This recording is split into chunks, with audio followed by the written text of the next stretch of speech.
When you build systems that rely on embeddings and retrieval, you eventually run into a very practical question that has security consequences.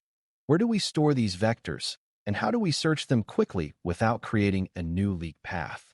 That storage and search layer is often called a vector store, and even if the name sounds like a simple database choice, it is actually a design decision that can change how safe the entire system feels. A vector store is not just a place to put numbers. It is an engine that answers similarity questions at speed, and anything that answers questions at speed can be abused at speed. For Security AI Plus, you want to understand the trade-offs that show up in real scenarios, how indexing works at a high level, why latency matters for operations and safety, how recall changes what your system returns, and why access controls must be built into the design rather than bolted on later. If you can talk about these dimensions clearly, you can evaluate a proposed design like a defender instead of treating it like an infrastructure detail. Before we continue, a quick note. This audio course is a companion to our course companion books. The first book is about the exam and provides detailed information on how to pass it best. The second book is a Kindle-only ebook that contains 1,000 flashcards that can be used on your mobile device or Kindle. Check them both out at cyber.author.me in the Bare Metal Study Guide series. A vector store holds embeddings, which are numeric representations of content, and its core job is to find items that are close to a query embedding. That sounds straightforward, but the challenge is scale, because searching millions of vectors by comparing every pair directly can be too slow and too expensive. This is where indexing comes in, because an index is a structure that helps the system narrow down candidates quickly instead of checking everything. For beginners, it helps to think of indexing as a way of organizing a huge library so you can find the right shelf fast, rather than walking every aisle for every question. In security contexts, that speed can be the difference between a useful assistant and a tool that people bypass because it is sluggish. But speed also increases the stakes of mistakes, because fast retrieval of sensitive content is still retrieval of sensitive content, just faster. A defender's mindset is to treat indexing as both a performance feature and a risk amplifier, because it changes what can be discovered quickly and repeatedly. Indexing for vector search usually relies on approximate methods, meaning the system may not always find the absolute closest match, but it finds very good matches quickly. This is not a flaw. It is often an intentional trade-off to make retrieval feasible at scale. The idea is that instead of guaranteeing perfect search, the system guarantees practical search that is good enough for the workflow. The key security implication is that approximate search introduces variability, and variability can affect both reliability and leakage patterns. Reliability changes because the system might miss a relevant document occasionally, which can lead to incomplete answers or wrong decisions if users assume the retrieval is exhaustive. Leakage patterns can change because small query changes might produce different results, which can let a curious user probe the system to learn what exists and how content is organized. Beginners sometimes assume an index is neutral plumbing, but an index shapes what is discoverable and what is missed, which means it shapes both user outcomes and attacker opportunities. Choosing a vector store wisely means understanding that the index is part of the system's behavior, not separate from it. Latency is the time it takes to get a response back, and it matters in security for reasons that go beyond convenience. When a system is too slow, people change behavior, and behavior changes become risk. An analyst who cannot get relevant context quickly may make decisions based on memory or guesswork. A user who experiences delays may repeat queries, widen their question, or paste in more sensitive context to try to force a better answer, which increases exposure. A system that feels sluggish can also push teams toward caching or broad preloading of context, which can inadvertently increase data spillover if not controlled carefully. In other words, latency is not only a performance metric, it is a pressure that shapes how people interact with the system and how the system is tuned.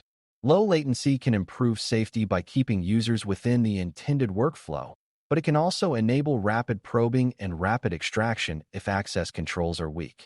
A defender evaluates latency as a double-edged property and asks how the design prevents speed from becoming an attacker advantage. Recall in vector search is a little different from recall in classification metrics, but the intuition is related. It describes how often the system retrieves the relevant items it should retrieve. In many vector stores, you can tune the search to prioritize speed or to prioritize more complete retrieval, and recall often sits in the middle of that choice. If recall is too low, the system may fail to retrieve critical documents or past incidents that would change the answer, and the model that generates the response may fill gaps with plausible text. That creates a dangerous combination: missing evidence plus confident generation. If recall is high, the system is more likely to find the right items, but achieving high recall can increase compute cost and sometimes increase latency, and it can also pull in more content that a user might not need. Pulling in more content increases the chance that sensitive material appears in the context window, which increases spillover risk if permissions and filtering are not strong. Beginners sometimes treat higher recall as always better, but defenders ask what kind of completeness is necessary for the decision and what new exposure is created by retrieving more. The right answer depends on the use case, and the exam often tests whether you can connect this tuning choice to risk. Indexing, latency, and recall interact, and that interaction is where many real failures hide. If you push aggressively for low latency, you might accept lower recall, and the system becomes faster but more brittle, which can cause wrong answers in edge cases. If you push aggressively for high recall, you might increase the amount of retrieved content, and the system becomes more informative but potentially leakier and more expensive to operate. If you choose an indexing method that is too coarse, it might cluster unrelated items together and return surprising matches, which can confuse users and increase the chance they see content that is adjacent to their query but not appropriate for them. If you choose an indexing method that is too fine or too complex to maintain, it might degrade over time as new data is added, creating drift-like behavior in retrieval results. A defender's approach is to view these not as isolated knobs, but as a triangle of trade-offs that must be balanced for safety. When a system is used in security workflows, the balance often favors predictability and controlled exposure over extreme speed. But predictability must still meet operational needs, or users will route around it. Now we arrive at access controls, which are the most important part of choosing a vector store wisely, because retrieval is a form of information access. If a user can query the store and retrieve vectors or associated documents they are not authorized to see, the system becomes a fast internal search engine for secrets. The safest design principle is that authorization should be enforced at query time and at retrieval time, so the candidate set is restricted before similarity is computed and results are filtered again before being returned. That may sound redundant, but redundancy is normal in security because no single gate is perfect. A store that supports strong per-document or per-tenant isolation is generally easier to secure than a store that treats everything as one shared pool and relies on the application layer to behave perfectly. Beginners often assume access control is something you add after the store is chosen, but defenders know that access control capabilities are part of the store's fundamental behavior. If the store cannot enforce boundaries efficiently, teams will be tempted to weaken boundaries for performance. And that is exactly how spillover becomes a design feature instead of a bug. Multi-user environments make access control even more subtle because you must prevent both direct and indirect leakage. Direct leakage is when a user retrieves a document they should not. Indirect leakage is when the user learns that a document exists, learns relationships between documents, or learns sensitive patterns by observing retrieval behavior over repeated queries. Indirect leakage can happen even if you never show the raw content, because being told that something is similar can reveal that something is present in the corpus. This is why logging, rate limiting, and query monitoring become part of access control in practice. A defender thinks about query behavior the way they think about authentication attempts. Repeated probing is a signal of potential misuse. Another subtlety is that vector stores often support metadata filtering, which is a powerful tool for enforcing boundaries, but it only works if the metadata is accurate and consistently applied. Misclassification of a document's sensitivity can become a retrieval vulnerability, which is why classification governance and auditing matter as much as technical controls. Latency and access control can pull against each other, and this is where poor designs often rationalize unsafe shortcuts. Checking permissions, filtering by metadata, and enforcing isolation can add work to each query, which can increase latency. If performance pressure is high, teams might decide to retrieve broadly and filter later, or to cache results in ways that ignore per-user permissions, or to build shared indexes that accidentally mix sensitive domains. Those shortcuts often work until they don't, and when they fail as leaks. A defender's stance is that access control is not optional overhead. It is part of the system's definition of correct behavior. If the system cannot meet latency goals while enforcing access boundaries, the correct response is not to weaken boundaries, but to redesign the retrieval architecture, adjust expectations, or narrow the scope of data included. This is one reason vector store selection matters. Some options are built for strict isolation and filtering at scale, while others make it hard to do securely without painful workarounds. Exam questions that describe a system leaking information due to broad retrieval often point toward stronger access-aware retrieval, not toward more clever prompt wording. Another factor in choosing vector stores wisely is how they handle updates and deletions, which is a governance issue that turns into a security issue quickly. Security data changes, policies get updated, incident tickets get closed, and retention requirements demand that certain data be removed. If a store makes it difficult to delete vectors reliably or to rebuild indices without downtime, stale or sensitive content can linger longer than intended. Stale content can cause operational mistakes if the system retrieves outdated procedures or outdated indicators and presents them as current. Lingering sensitive content can create compliance exposure and make a later leak more damaging. A defender therefore asks whether the store supports lifecycle operations cleanly, adding new content, removing content, reindexing safely, and verifying that changes actually took effect. A beginner might focus only on search quality, but in security, maintenance quality is part of security quality.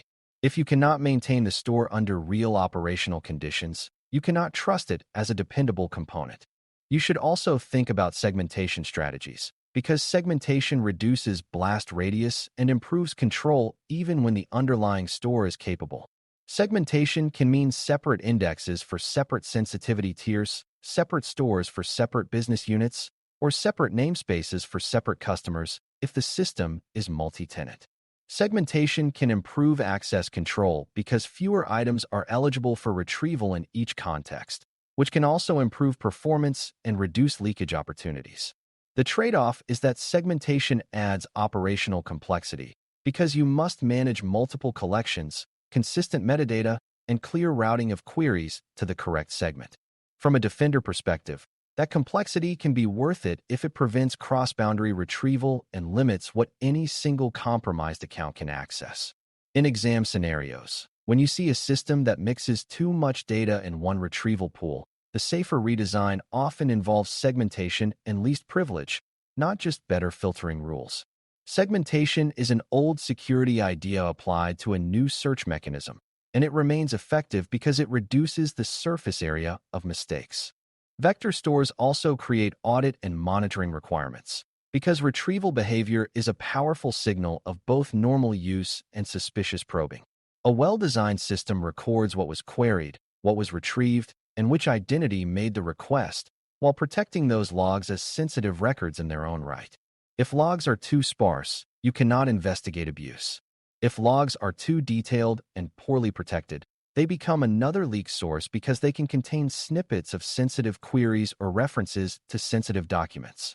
Defenders therefore aim for logging that supports accountability and incident response while minimizing unnecessary exposure. Monitoring also looks for patterns like repeated near-duplicate queries, attempts to access restricted topics, unusual volume, or retrieval requests outside a user's normal role. These patterns matter because similarity search can be used for reconnaissance, and reconnaissance is the first step of many attacks. A vector store that integrates well with monitoring and governance workflows is generally safer than one that leaves everything to ad hoc application logic. Security is not only about preventing a leak, it is about detecting and containing misuse early. A common beginner misconception is that if the vector store returns only top matches, it can't leak much, because the system is not dumping the whole database. In reality, top matches can reveal the most sensitive and relevant content, which is exactly what an attacker wants. Another misconception is that embeddings are harmless because they are numeric, so exposing similarity results is not a big deal, when similarity itself can reveal what exists and how it relates. A third misconception is that performance tuning is separate from security, when performance tuning often drives decisions about caching, filtering, and retrieval breadth that directly affect spillover risk. Defenders correct these misconceptions by treating retrieval as access and by treating access as something that must be governed, measured, and constrained. They also recognize that attackers adapt to interfaces, and vector search is an interface. If you design it like a high-powered search tool without guardrails, it will be used like a high-powered search tool by people who should not have that power. To choose wisely, it helps to translate the main decision factors into a security-centered narrative you can speak out loud. Indexing determines how search narrows down candidates, which affects both speed and what can be discovered through probing. Latency shapes user behavior and attacker capability, so you want it low enough to keep the workflow usable but not achieved by weakening safety boundaries. Recall determines how complete retrieval is, which affects correctness, but higher recall can also increase exposure if it brings more sensitive context into play. Access controls determine whether retrieval respects organizational boundaries, and those controls must be enforceable within the retrieval layer, not just promised at the application layer. Then you add operational factors like deletion, reindexing, segmentation, and monitoring because security is maintained over time, not achieved once. When you can tell that story, you can evaluate a design like a defender, even if you never configure a vector store yourself. The point of this episode is that vector stores are not a neutral commodity choice in a security-aware AI system, because they shape the behavior, exposure, and governance of retrieval. Indexing is how you make similarity search feasible, but it also shapes discoverability and variability. Latency influences whether people use the system safely and whether attackers can probe it efficiently. Recall influences whether your system retrieves the evidence it needs to be accurate, and it also influences how much information enters the model's context window. Access controls determine whether retrieval stays inside trust boundaries, and in many real failures, weak access controls are the true root cause of data spillover. If you approach vector store selection with these lenses, you stop thinking like a shopper comparing features and start thinking like a defender managing risk. That is what Security AI Plus is really measuring. Your ability to look at modern AI components and ask, how does this change the attack surface, and what design choices keep it useful without making it dangerous? Thanks for listening. For more audio courses, daily newsletters, and more, please visit baremetalcyber.com.